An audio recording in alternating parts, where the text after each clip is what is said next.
In this episode it will be discussed whether it is possible to have intellectual conversation with the opposite sex, or whether attraction gets in the way.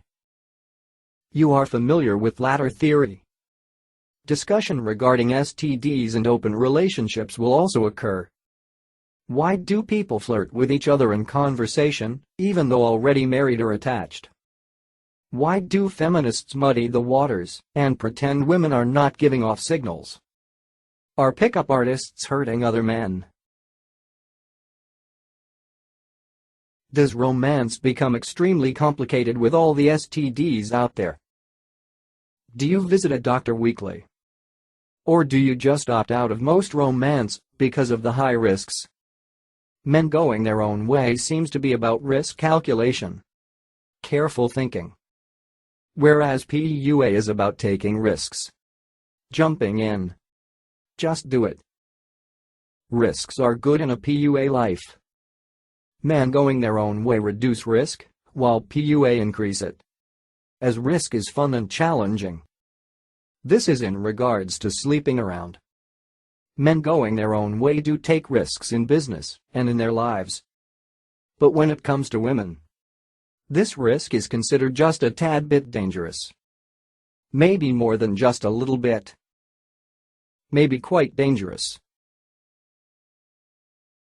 Because condoms, very unreliable. Condoms break all the time. Okay, I've been using these things for 35 years. I've never had one condom break. Either I'm the luckiest son of a bitch who ever was, and I'm not, or this is the most reliable product since the toaster.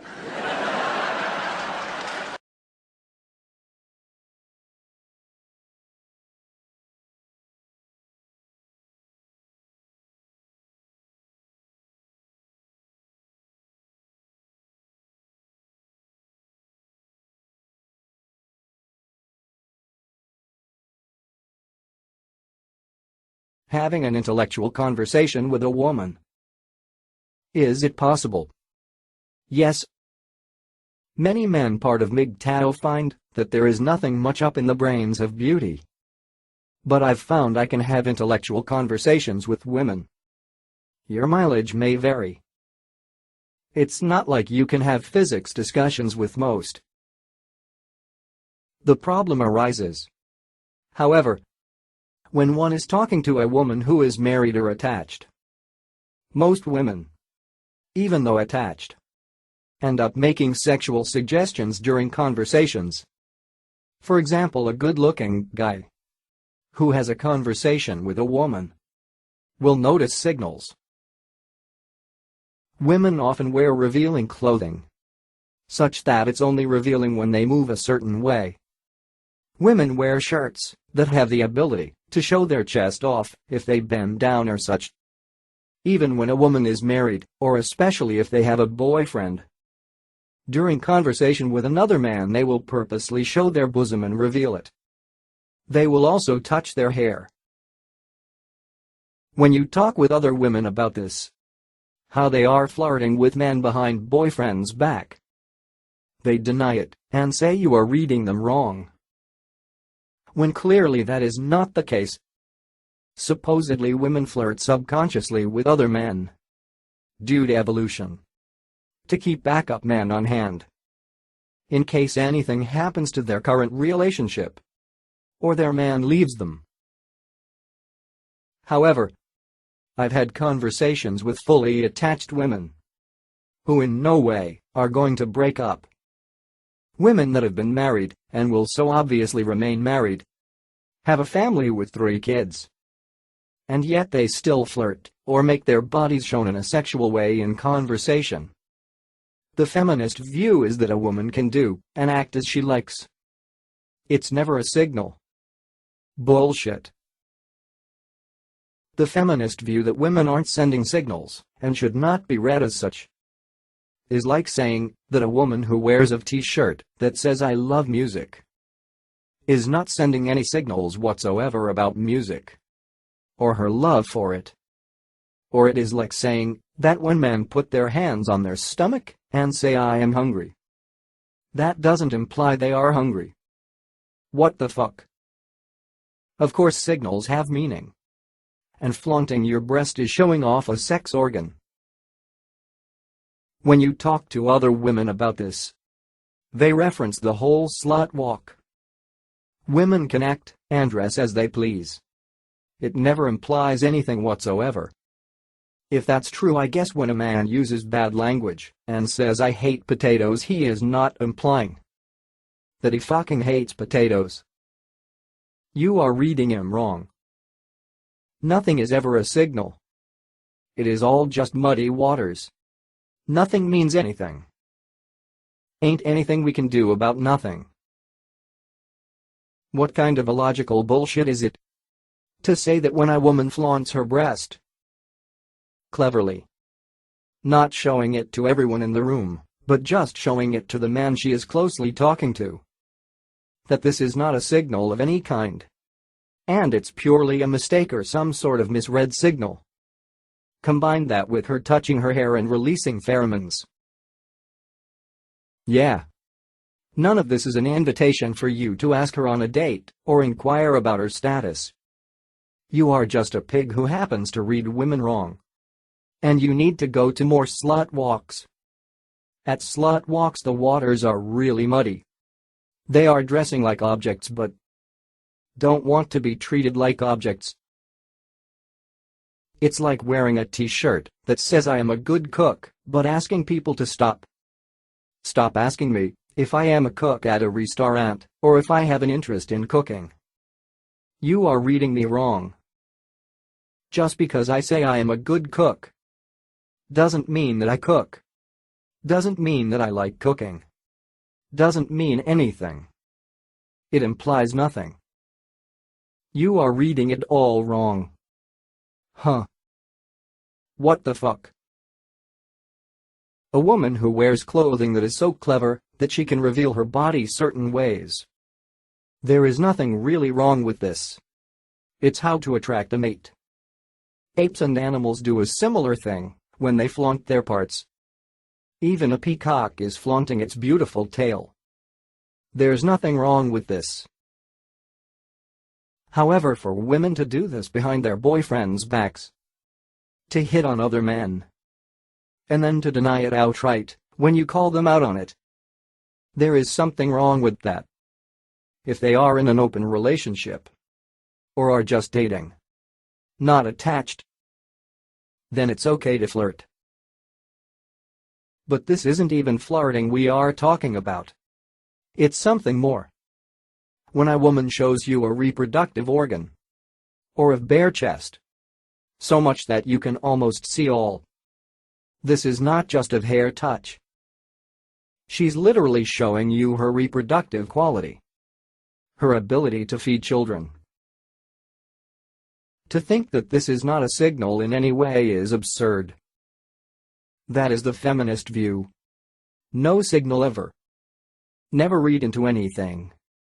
Always assume that everything means nothing. When it comes to a woman, what a joke. All men know that there are certain signals a woman will give. The slut walks are intended to muddy the waters and cause ultimate confusion. When a woman shows her reproductive system and her hourglass figure, this means the opposite. A slut walk intends to make women dress sexual as much as they want, so that even if a woman sends a useful signal to a man to tell him she's interested, men can no longer read that signal. It's like being a pilot in a fighter plane and getting a message over the radio. Hey, we want you to come back to the base and fill your fuel. You are running low. Well, folks, the pilot goes back to the base to get fuel, and he is ridiculed. The women at the base say, "Ha ha, what are you, stupid or something?" That is not a signal to get fuel. It's code speak for stay out there and continue flying.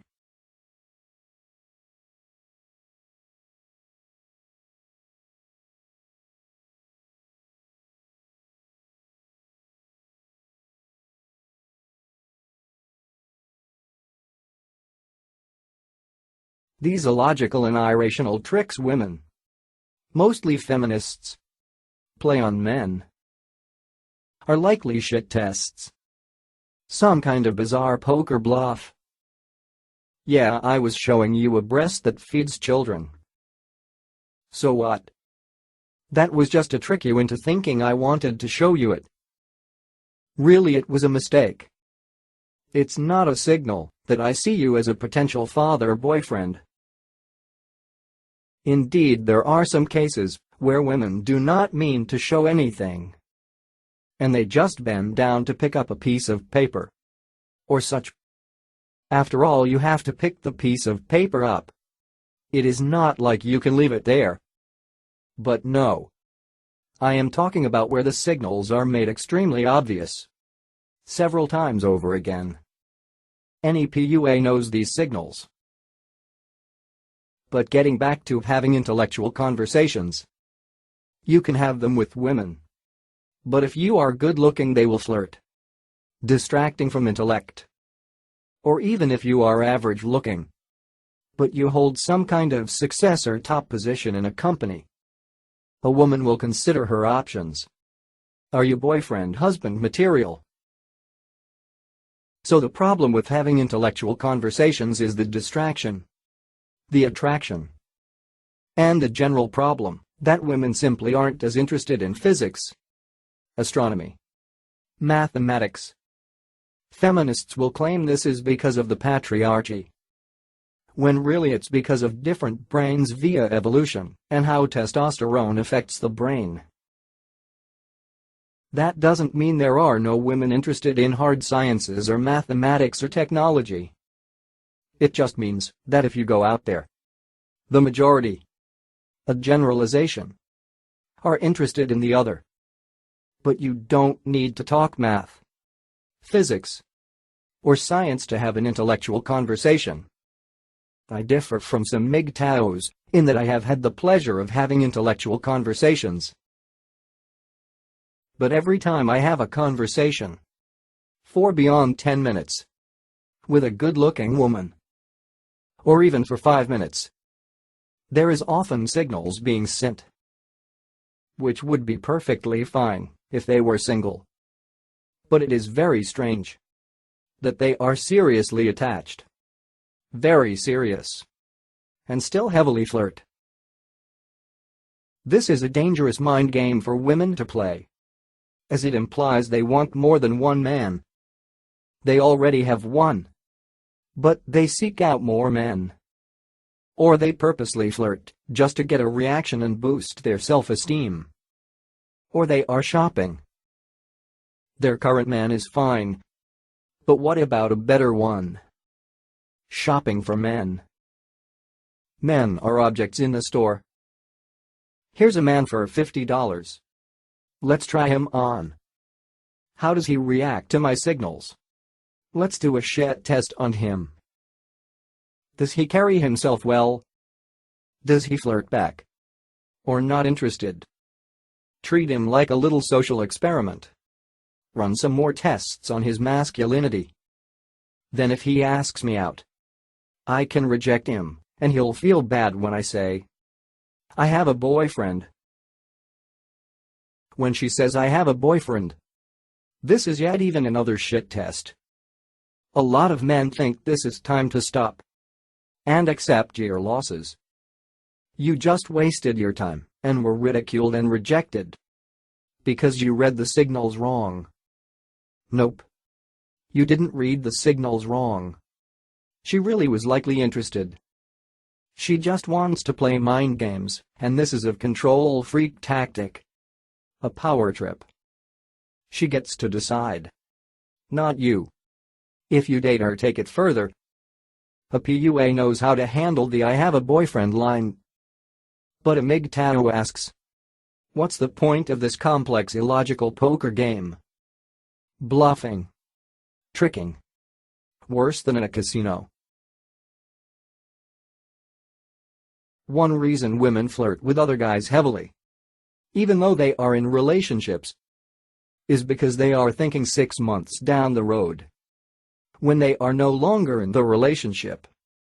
Maybe you are a good candidate for their next relationship. And maybe not today. But in 6 months. A PUA works on a today schedule and tries to beat this game. It even works sometimes. The woman then cheats with the PUA in 5 hours after he figures a way to convince her that now is the right time to act on your attraction to me. Not in 6 months. Not in a year. Right now.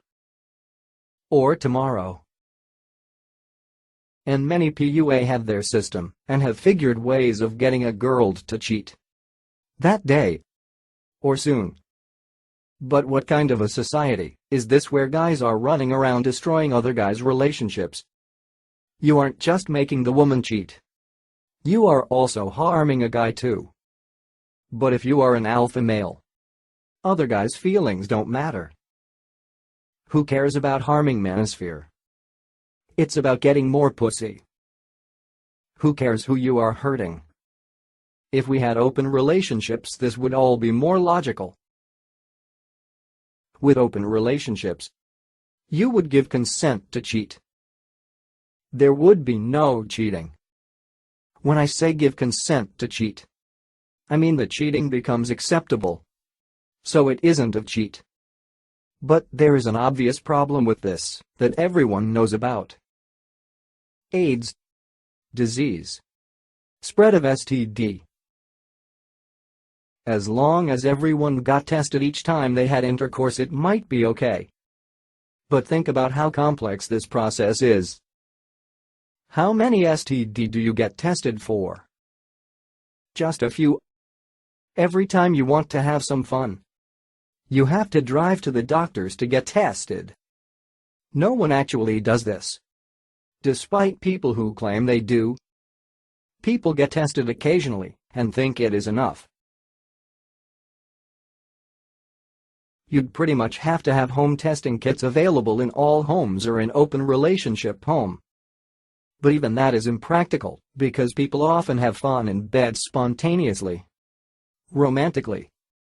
It's not like, if your girl is kissing you, you are going to stop her and say, "Can I just get my science swab lab kit from the bathroom to test your lips first for herpes?" As if that is going to not ruin the whole experience. The other problem with open relationships is people seem to think condoms protect them. Or even if you are cheating and not in an open relationship, the condom solves the problem. No one gets a disease if a condom exists. No one gets pregnant. Well, condoms do protect people from getting pregnant indeed. Almost all the time. However, to think that they protect you from STDs is a little bit naive. Anyone should quickly figure out that the condom only protects one part of a huge amount of skin. Your fingers, lips, groin are all exposed and can have small cuts. Even a guy who works in a garage can have cut hands from bashing his knuckles. So what are you using your knuckles for in bed? I'm talking about cut fingers. Any man who does physical work ends up with some cuts every so often. Better grow some really thick skin. Because if you finger someone, who is to say that you won't get AIDS? Do you wear gloves on your hand? Dental masks. How romantic. Honey, let me just get a dental mask first. And a glove. Well, you certainly are the king of romance. If you don't know what I mean by dental mask, there are people who place a layer of plastic on the woman's bling bling before they eat taco. This protects your lips from touching the STD-infected panani. And people actually do this who are cautious. It is like a layer of saran wrap. But isn't this absurd? It reminds me of a good Leslie Nelson movie. Hilarious. Here is a clip. I want you to know it. Practice safe sex. So do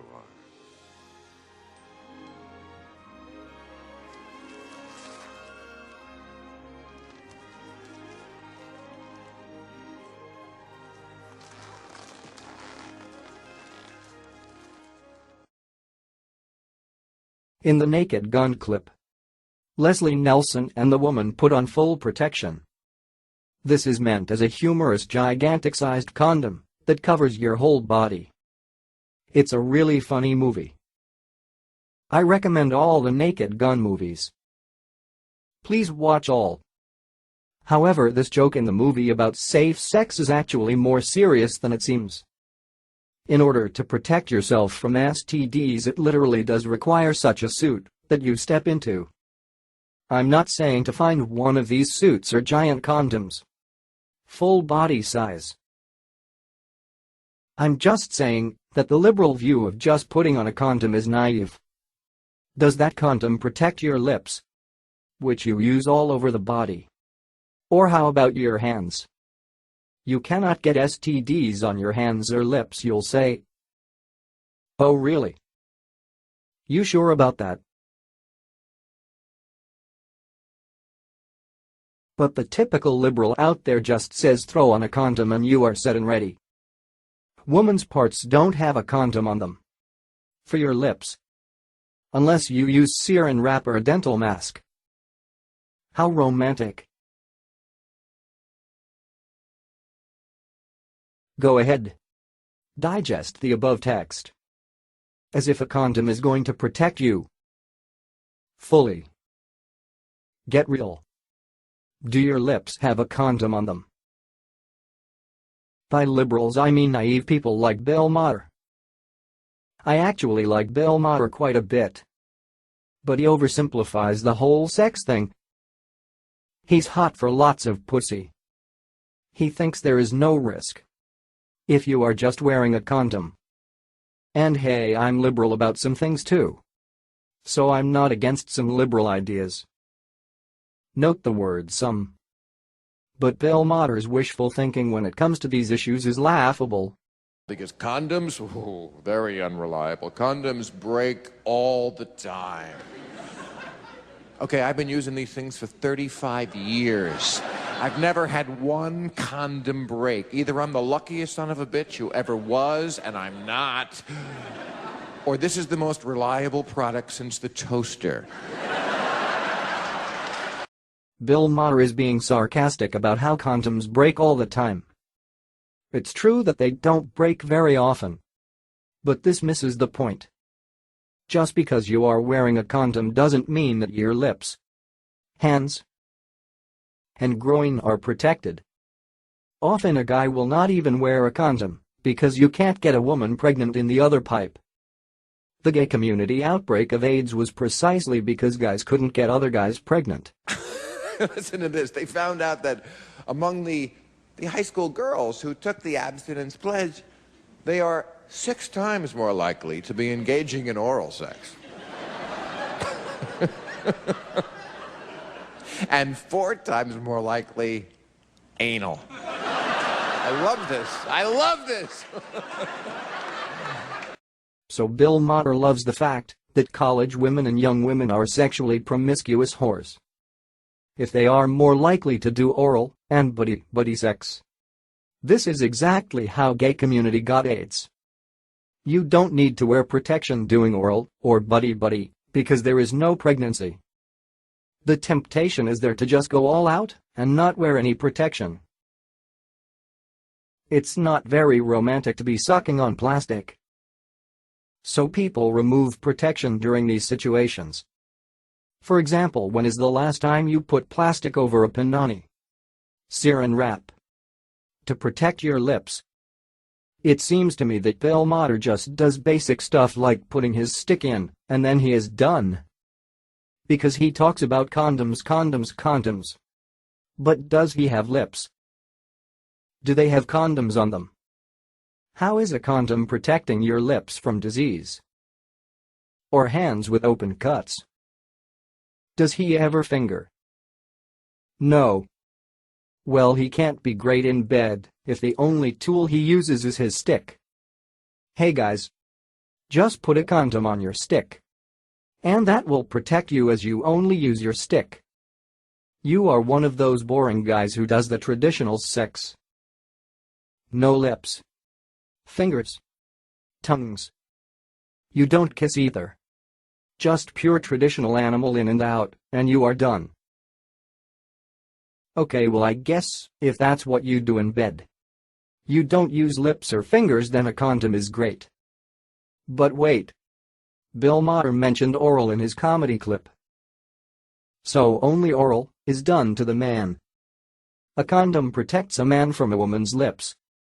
But what happens when a man does oral on a woman? I guess Bill Maher has never done this or heard of it, because he seems to think condoms magically protect you from everything. Does he realize that your lips aren't protected when you lick a taco? I guess if Bill Maher just has a condom on and never actually pleases the woman, it will work for him. It's not like a condom protects you from 99% of the activities that are being done. Unless you are one of those super boring, basic guys. In fact, I am surprised, because I thought Bill Maher was more intelligent than that. If you don't understand where I am going with this, maybe this is a red pill for you. Women like to be licked. So where is your condom on your tongue? And your lips? You don't have one. Okay, so you stick to the basic stuff and avoid licking. Good luck with your boring sex life, Bill. And as if you've never been tempted to do unprotected oral. As it's not like she can get pregnant. The gay AIDS outbreak is a perfect example of the real nature of humans. Since certain sex cannot get a person pregnant, people don't wear protection in those cases. Often. And that's exactly the funny part about the Bill Maher video clip. He talks about young women engaging in oral acts and buddy-buddy acts, and this is a great thing. Sure, it's a great thing for sexual liberation and variety. But it also means that there is more risk for STDs, since you do not have to wear a condom in those situations. In fact, when a man licks a taco, he cannot put a condom on the taco. So there is nothing protecting you when licking the taco. Theoretically, it would be possible to put saran wrap or some dental latex on it to protect you from STDs. But come on, let's be real. Who does that? How romantic is it? Honey, hold on a second. Let me just go into my dentistry kit and find one of those latex sheets. Then I'll be right back to eat your taco. You know, one of those latex things like this. It's called a dental dam, rather than a dental mask as far as I know. This may be actually what is required to protect you. Like a condom for a woman. Yeah, that's great.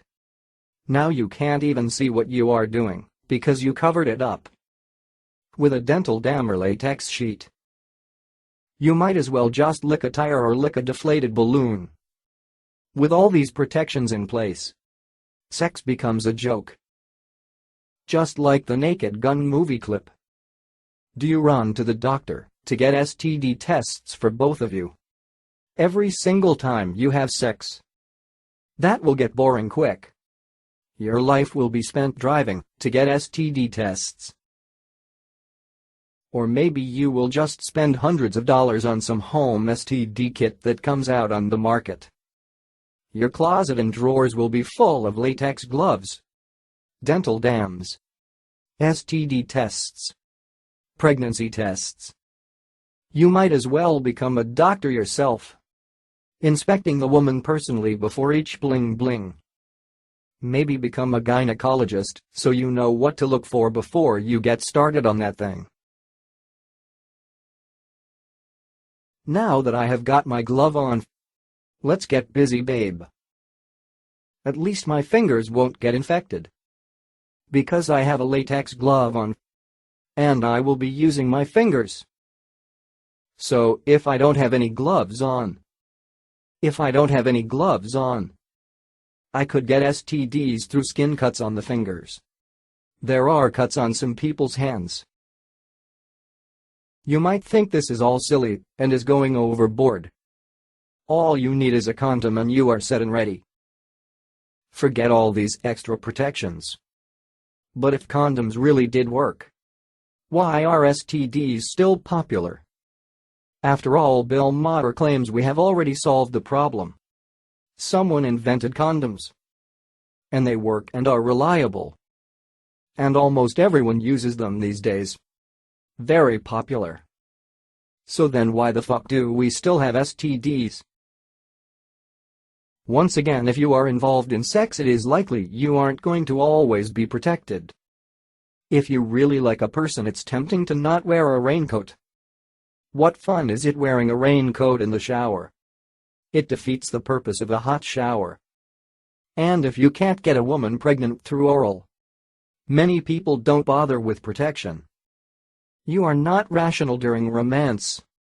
Your brain goes into risk-taking mode, crazy danger mode. I think this may be one reason a lot of men prefer marriage or a steady girlfriend. It's a natural way to prevent AIDS and STDs.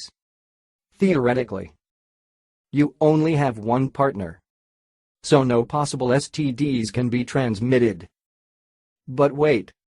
If one person cheats on the other, or one person is bisexual and has sex with a gay man, unprotected sex with another person, especially if they can't get them pregnant, then all of a sudden, being married or having a girlfriend is risky too. At least in an open relationship, you may disclose which partners you are interacting with. But with a marriage or a girlfriend, you don't know who she is sleeping with. It is not disclosed to you if she is cheating. Nor are you doing STD tests on her regularly. Because you trust her, and you are both faithful. Famous last words. The Republicans have managed to create an entire generation of apple-cheeked young girls saying to their boyfriends, "Oh no, I'm saving myself for Mr. Right." Fuck me in the ass. Go ahead. Just pump me like the piston on an old iron train. I love it. I kid the Republicans.